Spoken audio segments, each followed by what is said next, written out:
Bismillahirrahmanirrahim. Alhamdulillah. Alhamdulillahilladzi amadda quluba awliyaihi bimadadil wifaq wa saqahum min ladhizi munajatihi syaraban azqal madhaq wa rafa'a qadrahum fa'ala dhikruhum bid-dini wafaq. أشهد أن لا إله إلا الله وحده لا شريك له ولا منازع ولا مشاق وأشهد أن سيدنا محمدا عبده ورسوله أفضل الخلق على الإطلاق.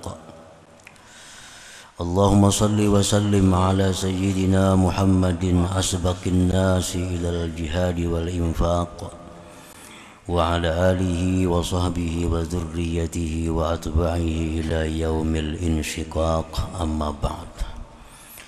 المحترمون والمكرمون حضرة الحبائب والعلماء muhibbin hadirin hadirat yang dirahmati Allah.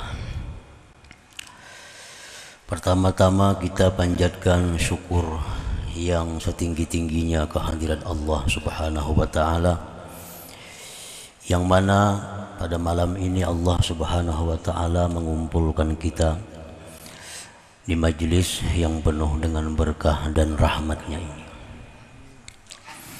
Salawat dan salam keharibaan junjungan kita Rasulullah Nabi besar Muhammad sallallahu alaihi wasallam dan seluruh keluarga, para sahabat, zurriyat dan pengikut beliau ila yaumil qiyamah.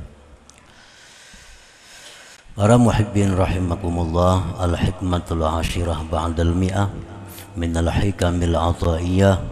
Qala al-imam Ahmad ibn Athaillah Sakandari rahimahullah wa nafa'ana bi'ulumihi wa asrarih. Hikmah yang ke-110 dari Al-Hikam, berkata pengarangnya Imam Ahmad bin Athaillah Sakandari rahimahullah, wurudul amdad bihasabil isti'dad wa syurukul anwar ala hasabi safail asrar, yang artinya bermula datangnya bantuan-bantuan, datangnya bantuan-bantuan dengan sekira-kira kesiapan,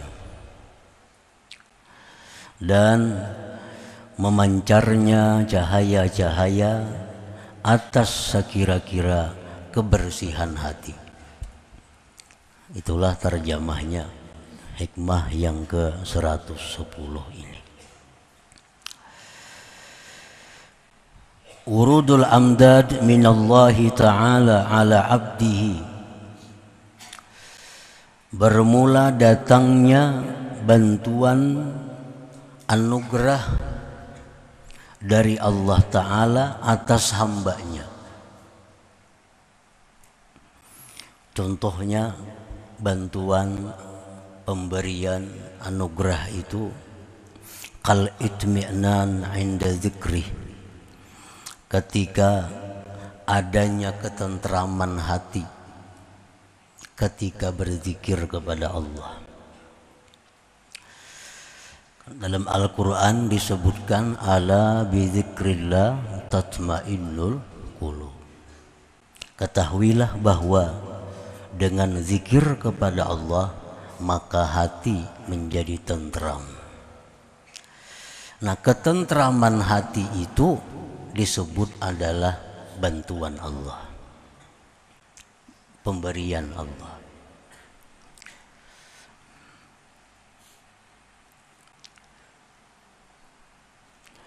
Wa musyahadati fi'lihi inda ru'yati syai'in min khalqih.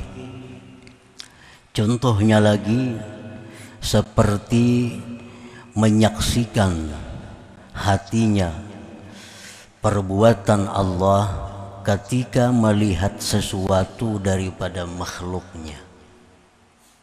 Kalau kita melihat sesuatu daripada makhluk, lalu hati kita ingat bahwa itu ciptaan Allah.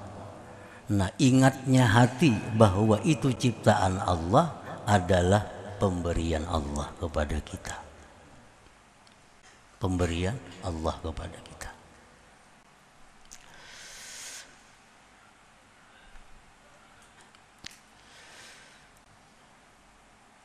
Datangnya bantuan pemberian dari Allah Ta'ala atas hambanya itu dengan sekira-kira kesiapan seorang hamba. Bantuan itu datang sesuai dengan kesiapan yang menerima bantuan itu.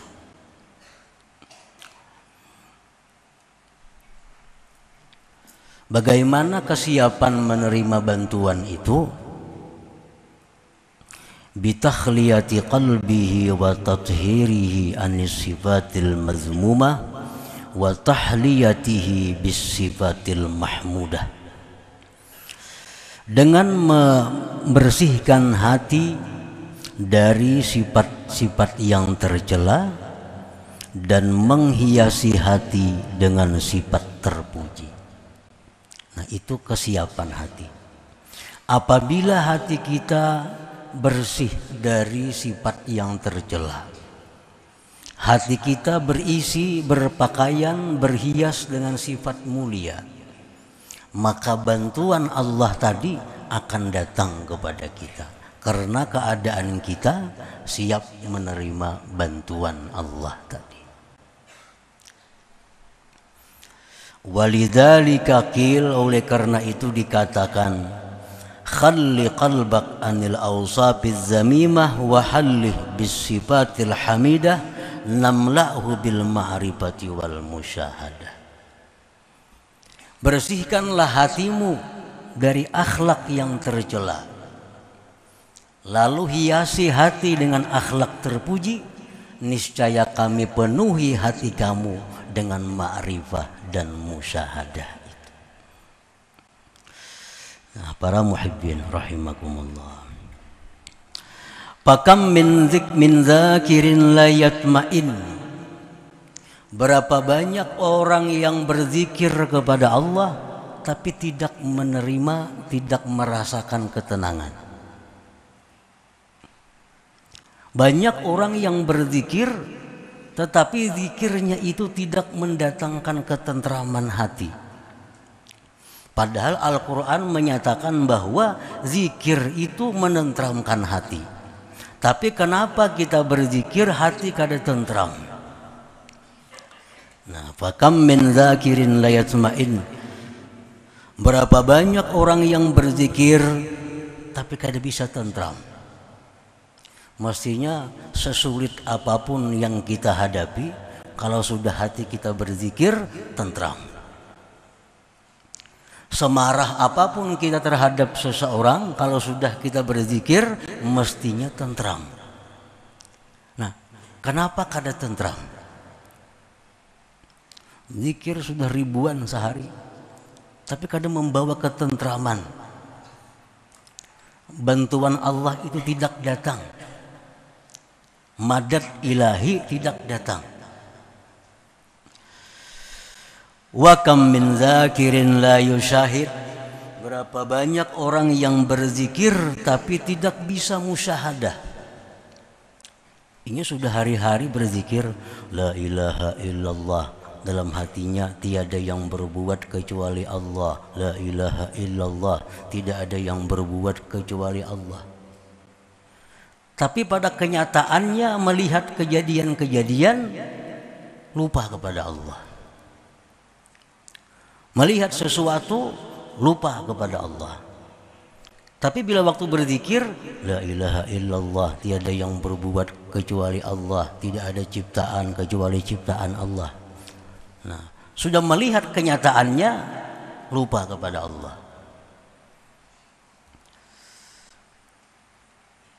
Fala illata lidzalik, maka tidak ada sebab yang demikian illa li'adami safai qalbi, karena tiada bersihnya hati minal awsafiz zamimah, daripada sifat yang tercela, wa adam ittisafi qalbihi, dan karena tiada bersifat hatinya bisifatil hamidah, dengan sifat-sifat yang terpuji.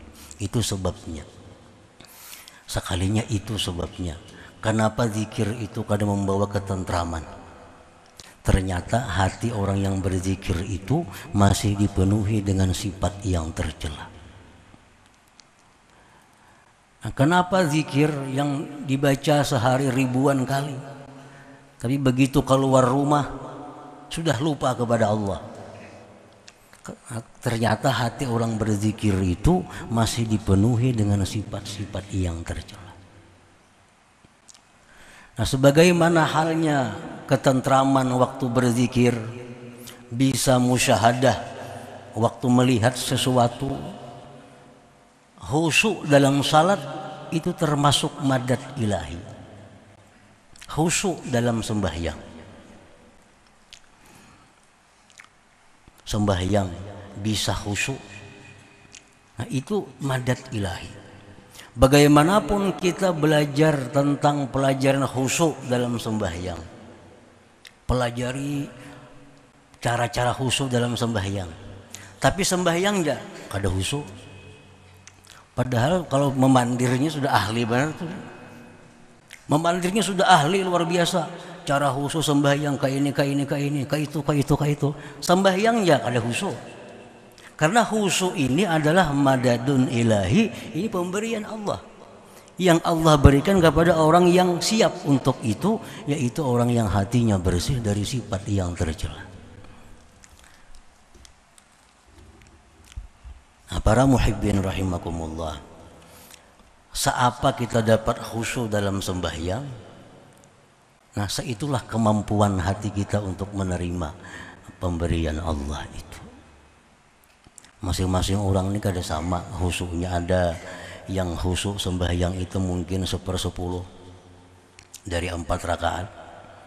Ada yang khusyuknya cuma sekian persen. Ada yang khusyuknya cuma 1%. Nah, ini khusyuk ini pemberian Allah.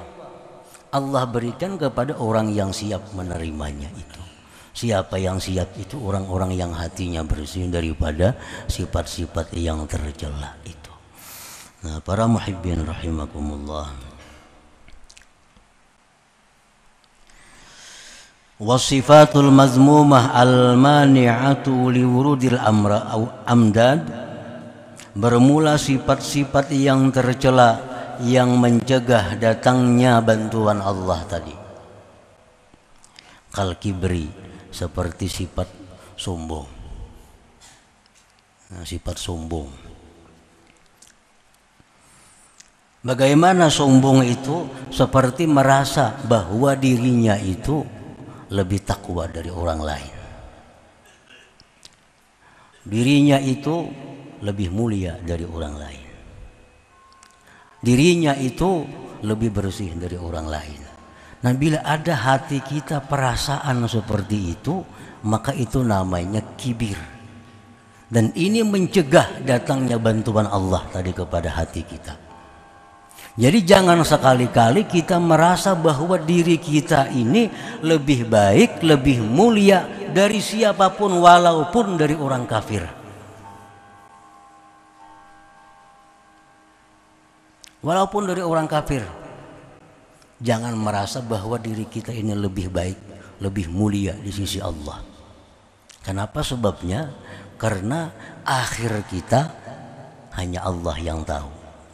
Akhir si kafir tadi Allah yang tahu. Barangkali kita hendak mati, kita jadi kafir, inya jadi Islam, kan kada tahu lagi. Nah, jadi apabila kita merasa bahwa diri kita lebih baik, lebih mulia dari orang kafir, berarti kita sudah ada sifat sombong dalam hati kita. Apalagi terhadap orang muslim lainnya. Ada orang suka berjudi, wah kita anggap diri kita lebih baik dari mereka. Ada orang yang suka berzina, sudah kita anggap itu orang kotor, diri kita lebih mulia daripadanya. Ada melihat orang ahli maksiat, hati kita sudah bicara bahwa kita lebih mulia daripadanya. Dan ini biasa penyakit ini datang kepada talabatul ilm, datang kepada para penuntut ilmu agama, kepada orang ahli ibadah. Orang ahli ibadah, orang penuntut ilmu itu biasanya dihinggapi sifat ini, merasa bahwa dirinya lah yang bersih, orang lain itu kotor.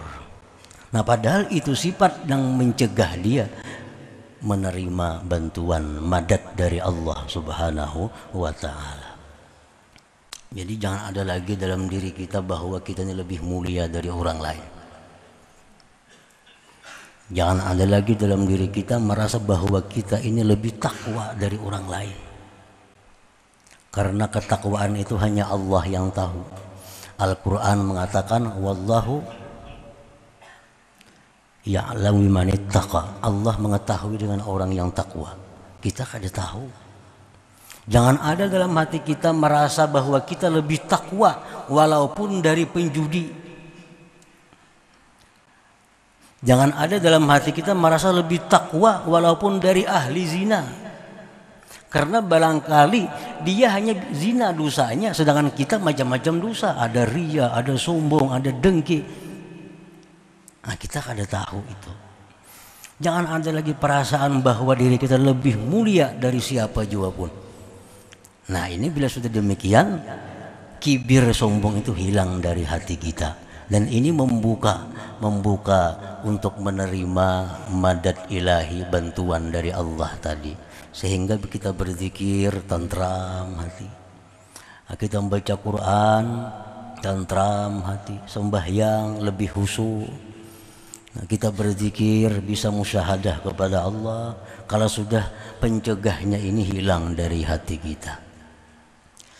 Nah, para muhibbin rahimakumullah. Qala Allah Ta'ala, firman Allah Ta'ala, sa'asrifu an ayati alladzina yatakabbaruna fil ardi bighairil haqq. Allah menyatakan, selagi aku palingkan ayat-ayatku terhadap orang yang berlaku sombong di muka bumi. Jadi artinya orang yang dalam hatinya itu ada kesombongan, itu dipalingkan Allah daripada bantuan Allah Subhanahu wa ta'ala, berupa khusyuk, berupa nikmatnya ibadah, berupa musyahadah. Nah, itu dipalingkan oleh Allah terhadap orang-orang yang sombong tadi. Wa qala ta'ala, firman Allah Ta'ala, kadzalika yatba'ullah ala kulli qalbi mutakabbirin jabbar. Seperti demikianlah Allah mengunci. Allah mengunci, mematri atas hati, atas tiap-tiap hati orang yang sombong. Orang yang sombong itu dikunci Allah hatinya, sehingga kada akan bisa menerima bantuan.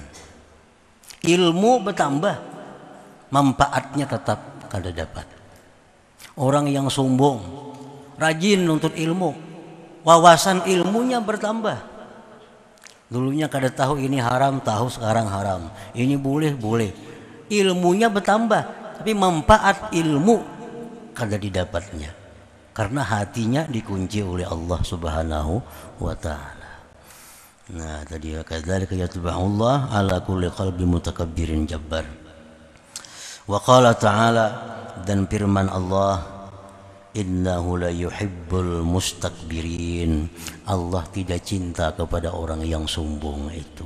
Kalau Tuhan kada cinta, jelas Tuhan kada akan memberi bantuan-bantuan, anugerah-anugerah tadi.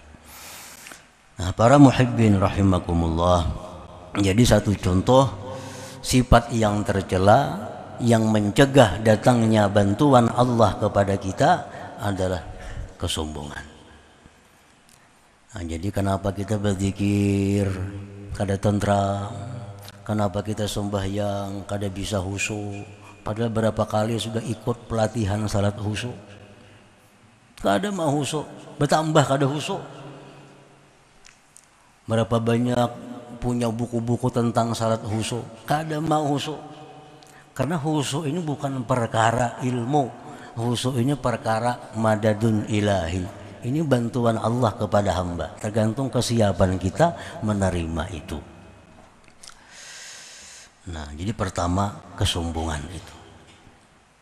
Yang paling ringkas mengartikan kesombongan itu bahwa merasa dirinya lebih daripada orang lain. Bukan lebih kaya. Kalau memang sugih merasa lebih sugih daripada si miskin, kada jadi soal. Ini merasa lebih mulia. Nah, merasa lebih takwa, merasa lebih bersih. Nah, ini yang dimaksud dengan kesombongan itu. Kalau orang merasa dirinya bungas pada orang lain, kalau bujur-bujur bungas ya kada jadi masalah. Itu lain sombong artinya. Membungas orangnya dalam hatinya, bungas kepada itu, nah kada jadi soal, memangnya bungas. Ini perkara zahir. Nya bisa duit 1 triliun. Nang saya kongone 1 miliar. Akhirnya sugih aku pada itu. Kada jadi soal, tuh bujur aja itu. Yang dimaksud sombong ini adalah urusan yang dia tidak tahu, seperti merasa lebih takwa, merasa lebih diperhatikan Allah, merasa dirinya suci. Nah, ini kesombongan itu. Nah, para muhibbin rahimakumullah. Yang kedua yang mencegah datangnya madad ilahi tadi adalah wahubbud dunia, mencintai dunia. Mencintai dunia. Apa itu dunia? Yang bila kita cinta kepadanya menutup bantuan Allah. Nah, dunia itu artinya adalah sesuatu yang membuat kita sengsara di akhirat. Itu dunia. Nah, sesuatu yang membuat kita sengsara di akhirat, itulah dunia. Apabila kita mencintai sesuatu yang membuat kita sengsara di akhirat, apapun sesuatu itu, nah maka itu mencegah datangnya madad ilahi tadi. Seperti mencintai kemaksiatan,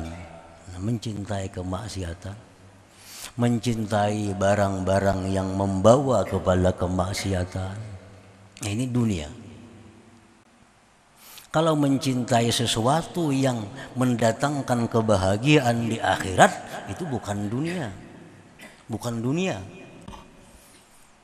Aku cinta dengan duit. Kenapa cinta duit? Karena duit ini aku bisa bersedekah. Duit ini aku bisa berwakaf. Duit ini aku bisa memberikan ini untuk kebaikan, untuk jalan Allah Subhanahu wa taala. Maka duit seperti itu bukan dunia. Bukan dunia. Karena membawa kebahagiaan di akhirat. Jadi apabila ada dalam hati kita mencintai sesuatu yang membuat susah di akhirat, nah maka itu dunia. Baik ilmu, baik harta, baik kedudukan, apapun. Nah, ini mencegah datangnya madadun ilahiyun tadi.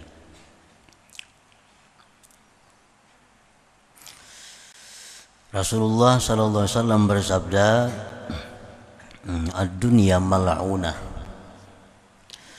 Ujar Nabi, dunia itu dilaknat. Dunia itu dilaknat.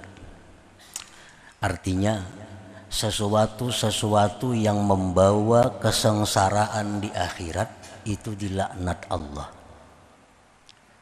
Sesuatu yang membawa kepada kesusahan di akhirat itu dilaknat Allah. Bila kita mencintai sesuatu yang dilaknat oleh Allah, nah logikanya kan jelas. Kita mencintai sesuatu yang dilaknat oleh Allah, jelas Allah akan marah kepada kita. Kalau Allah marah, tentu bantuan akan berhenti. Yang dulunya khusyuk bisa hilang khusyuknya. Yang dulu ada kenikmatan dalam baca Quran bisa hilang kenikmatannya. Yang dulunya senang, lezat waktu sujud, sekarang bisa hilang lezatnya. Karena kita mencintai sesuatu yang dilaknat oleh Allah Subhanahu wa ta'ala. Nah, para muhibbin rahimakumullah.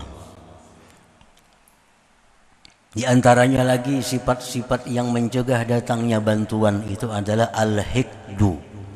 Dendam. Nah, menyimpan kemarahan kepada seseorang. Ini lawannya maaf. Lawannya maaf. Menyimpan kemarahan kepada seseorang. Dendam. Kenapa sifat dendam ini mencegah datangnya bantuan Allah tadi? Rasulullah menyatakan al-mu'min laisa bihaqud. Ujar Nabi, orang beriman itu kada mau dendam. Orang beriman itu kada pendendam. Nah, kalau inya dendam berarti kada beriman. Orang kada beriman maulah dapat khusyuk sembahyang, maulah dapat lezat ibadah, maulah dapat musyahadah menyaksikan Allah, kada akan bisa.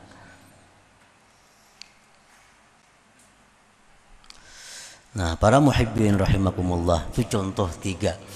Masih banyak lagi sifat-sifat yang lain yang kita pelajari yang mencegah. Cuma ini yang pokok, yang utama, bahwa kesombongan, mencintai sesuatu yang menyusahkan kita di akhirat, dendam kepada orang, itu mencegah datangnya madad ilahi kepada kita.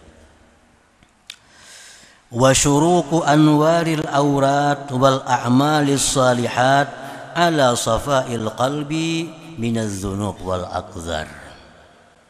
Memancarnya cahaya wirid-wirid dan amal-amal saleh atas kebersihan hati daripada dosa dan kotoran. Nah, wirid yang kita baca tuh, baik salawat atau Quran atau istighfar, wirid yang kita baca itu sebenarnya memantulkan cahaya ke dalam hati kita. Nah, kayak apa tarangnya cahaya itu tergantung bersihnya hati kita. Macam sintar, kita sintarakan cermin. Nah, kayak apa tarangnya sintar tergantung cerminnya. Bila cerminnya kabur, cahaya pun akan kabur.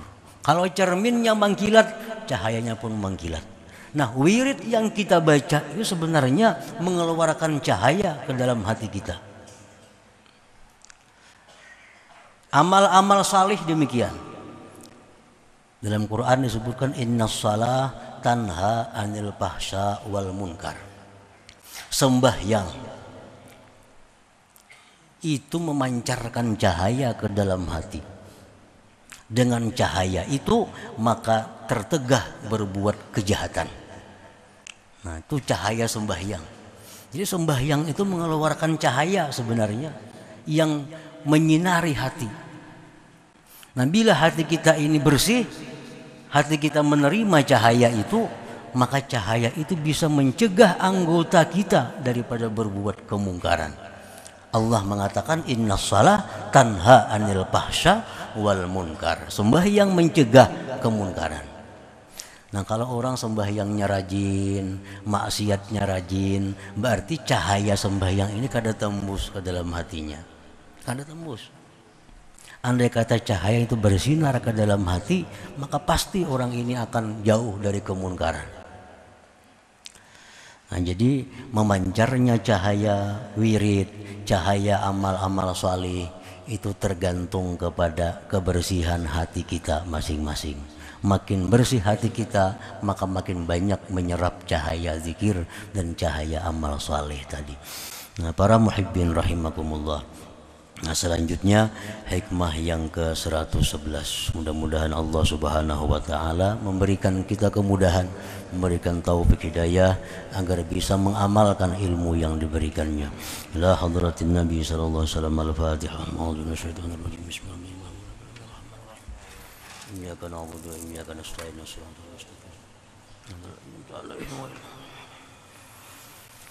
يا الله بها يا الله بها يا الله بحسن الخاتم يا الله بها يا الله بها أو بحسن الخاتمة يا الله بها الله بها الله بحسن الخاتم فيا أيها الرجل منه شفاعة صلوا عليه وسلموا تسليما.